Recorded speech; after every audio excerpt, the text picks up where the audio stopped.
Analysis paralysis is when you do too much analyzing on your chart and you get confused and end up doing nothing, almost likely just taking a bad decision. This chart right here, some people actually have something like this on their charts. Very heartbreaking. Now, if you knew a little bit of coding, you could actually squeeze most of these things into one indicator that simplifies your analysis and gives you the gist of what all of these junk indicators here are trying to tell you. So today I'm going to try and deal with the issue of analysis paralysis, how you can solve it with coding.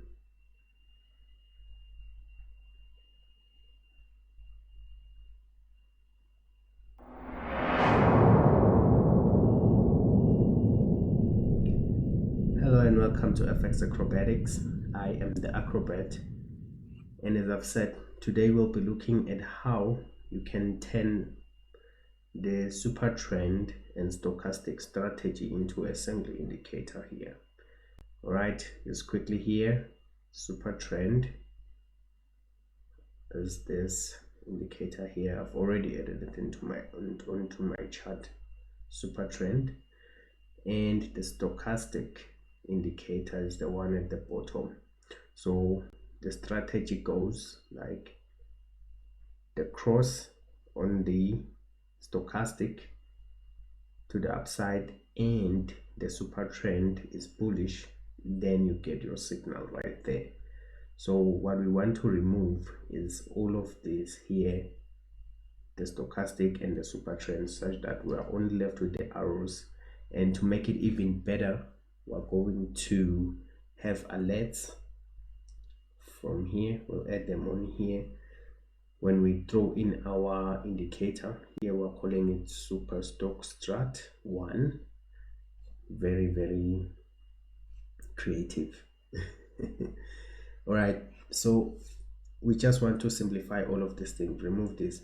Now the reason I'm doing this is because when it comes to ICT stuff, which are the things that we practice in this channel, you can end up suffering analysis paralysis, especially if you don't know what you're doing.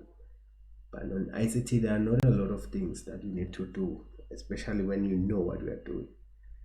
But for the sake of simplifying things for a lot of people who might be finding it very hard to be profitable using ICT, so we'll try to demonstrate here using this retail strategy that we can actually build indicators in this channel, but indicators that work with institutional order flow and the concepts of ICT.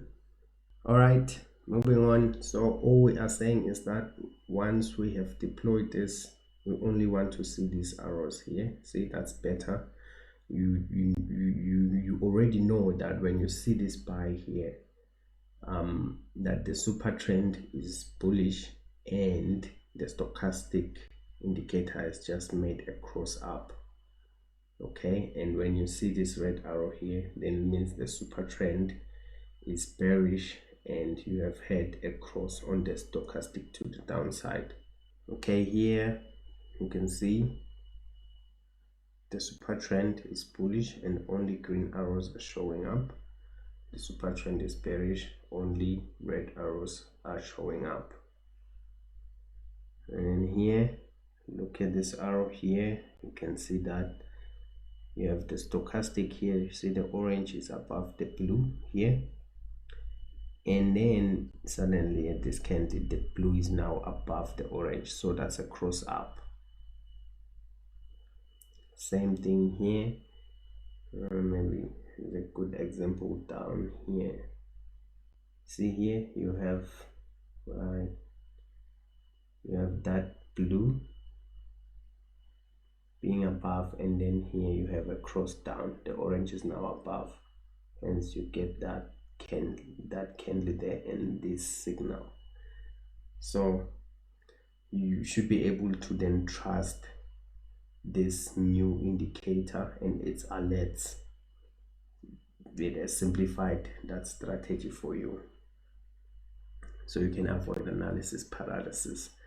All right, so let's look at the settings of the super trend. So here, once you've go to indicators first on TradingView, search for the super trend. It is now a built-in indicator for TradingView, and then you draw it into your chart, and then there are two inputs of interest that we want to use. 10 for the ATR length, which means how many candles do you want to set in here. Usually the ATR is defaulted to 14 bars, but 10 is also fine.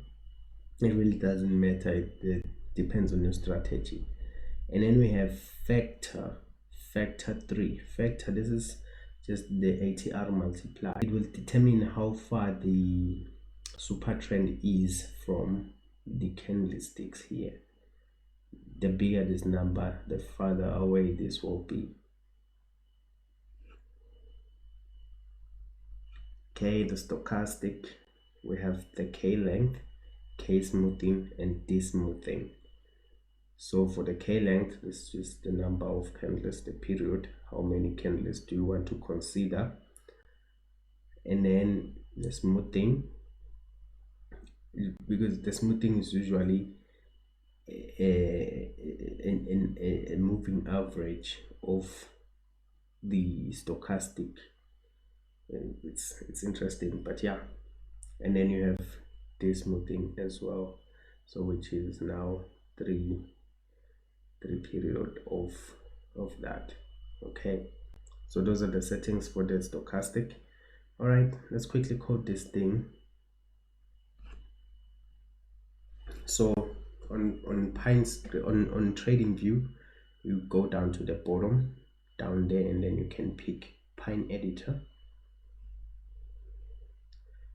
It will open up an untitled script, which you can then give a name. Maybe it always has the indicator function with the title, and then the plot, which is always plotting the closing price. Now there's a new feature where you can open the script in Pine Editor in a new tab, so that's what we're going to use. All right, I have it on a new tab now, right there, you see, same thing. Okay, so let's begin coding. So we'll give the script a name, which is Super Stock Strat 1, very creative. And then once that is done, you can see the name is there. You save it, of course, and then the name is now there, so that we can identify it when we want to use it. Next, we'll set overlay to true, which means we want this to be on the chart window. We don't want it to have a separate pane like the stochastic. We just want it to be plotted on the candlesticks. All right, now let's look at the super trend conditions that we want to set. Okay, we'll define a variable there called mult, which is the multiplier that we talked about, the multiplier for the super trend. Okay, and then we select input.float. Input.float is an input type that will allow us to set the multiplier when we drop the script into the chart. Okay, we'll set the default value there to be 3. As you saw there, I said that it multiplies the average true range, and that determines how far the super trend is from the candlesticks. Okay, and then the length, which is the number of candlesticks that you want to consider in the calculation. This one we won't use input.float, we'll just say input, and we'll set the value to 10. Now let's just hover over this input.float here, and then press Control click. What that will do, it will bring in more information for you to to learn as to what this input.float is. Okay, let's do that. Okay, so this brings in the help. Input.float adds an input to the inputs tab of your script settings, which allows you to provide configuration options to script users. This function adds a field for a float input. Okay, so this specifies the type, which is the float input.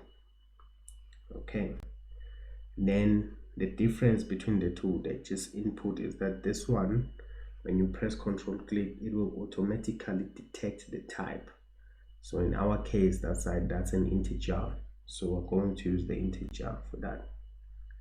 All right, and then we define another variable, but this time an array. Then this array has a variable inside here and here, and then we call ta.supertrend. This will return an array which has the supertrend value and the direction. The direction, is it going up or down? So is it bullish or bearish? So we'll have these two variables, direction and supertrend. This is the value, which means it's where after multiplying by 3 the average true range, it's where it's sitting. That will give you that value. Okay, so if you press Control click on ta.supertrend, which is a built-in function which calculates the supertrend for you, so you will see that you have the supertrend being explained in there. So I want us to appreciate this here, the library TA. This is a technical analysis library which is built in PineScript. So there are other functions that you can use here, SWMA, TR, TSI. So you can go in and click on those as well to learn what they do.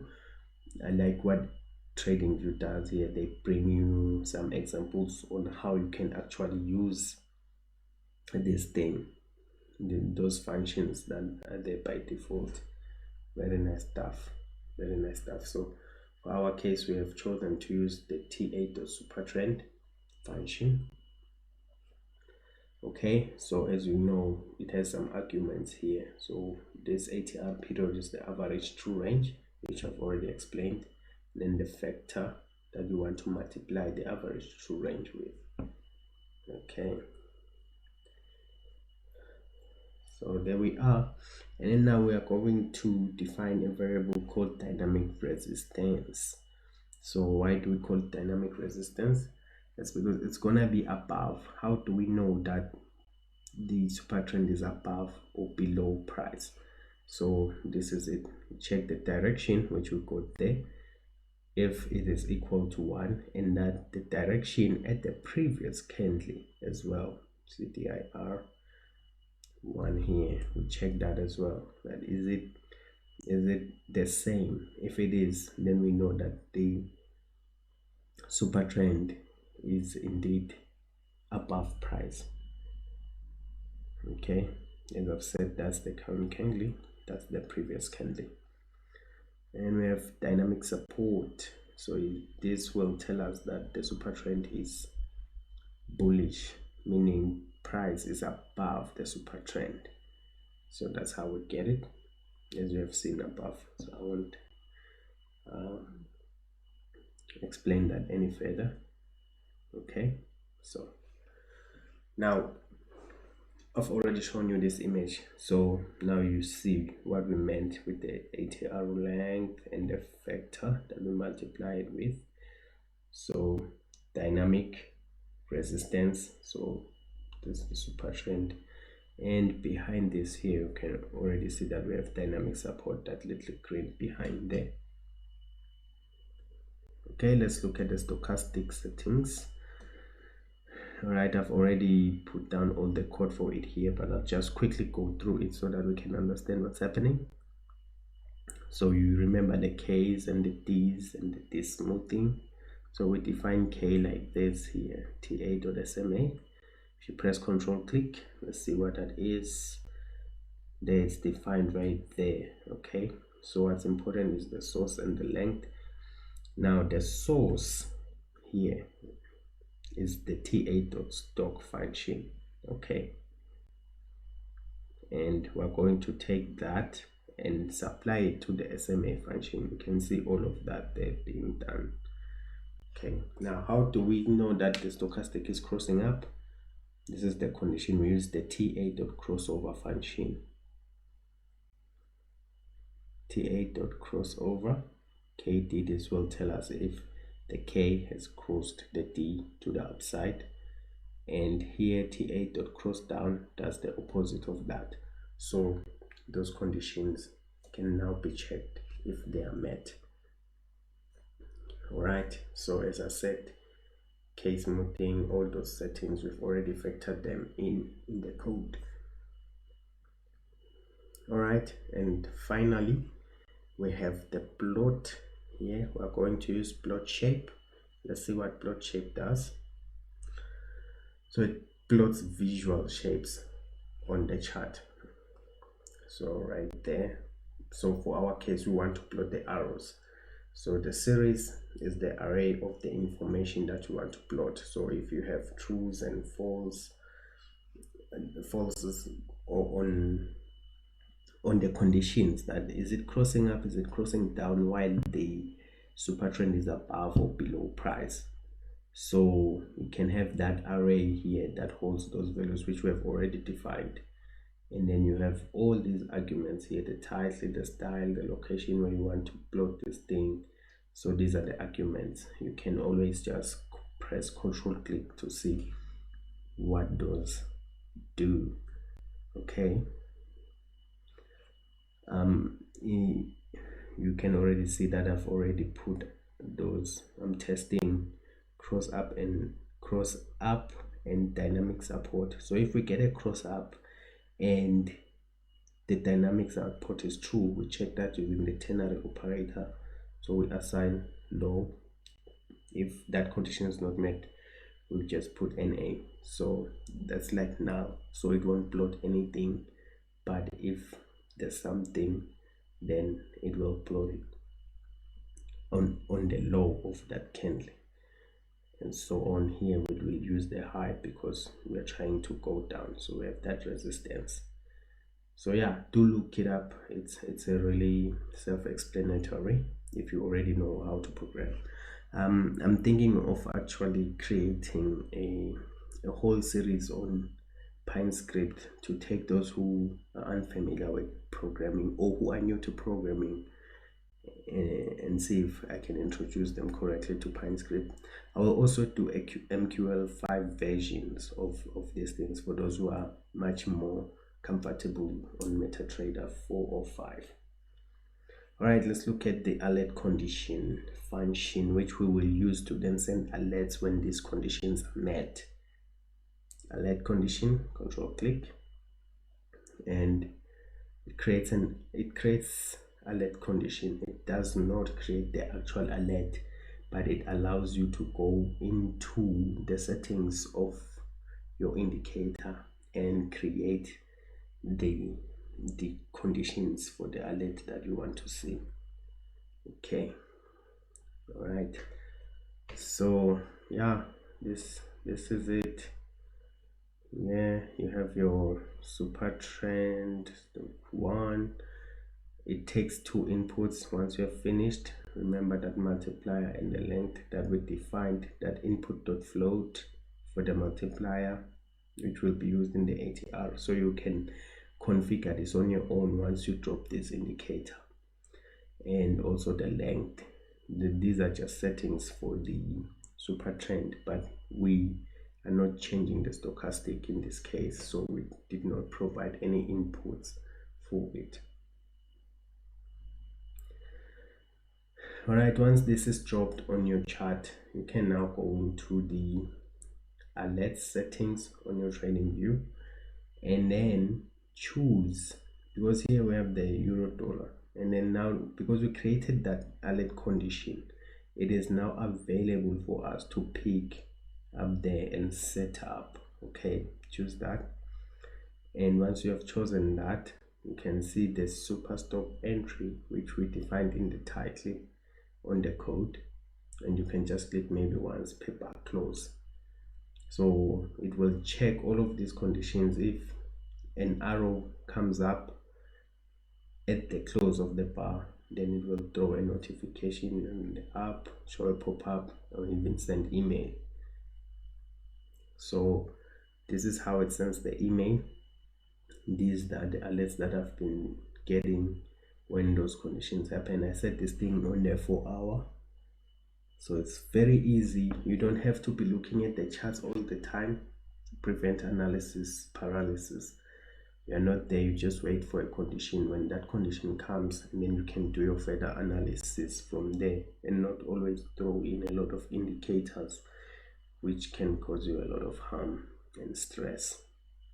Now opening one of those conditions, you can see here that it came here and it tells you stochastic, super trend, stochastic, up or down. Okay, I made it simple so that it doesn't just say it's up, now it's down. It's more code. For purposes of this, I just wanted to keep it simple like that. And then we have the price at which it happened, the time, so you can open your charts to then do your further analysis before you take any trades. So yeah, that's how simple it is. You just do this thing, you combine your programming skills if you have them, but if you don't, it's okay. You can always ask me down in the comments. I can code it for you quickly, maybe throw it in to maybe Google Drive so you can get it quickly. If you have maybe some indicators that we want to compress into a simple indicator that does some alerts, we can talk about it. I don't know if I can charge you or not, depending on the amount of work. We can see, but if it's something as simple as this, I don't think I can charge. And also I will at some point try start to drop in links to where this code can be found, but for now, please just copy it from the screen. It's not that long, but when we do really complex scripts, then maybe I can work with you on that. Hope you appreciate this, and once you find some way to combine it with your analysis, hopefully you will see that this is indeed the way.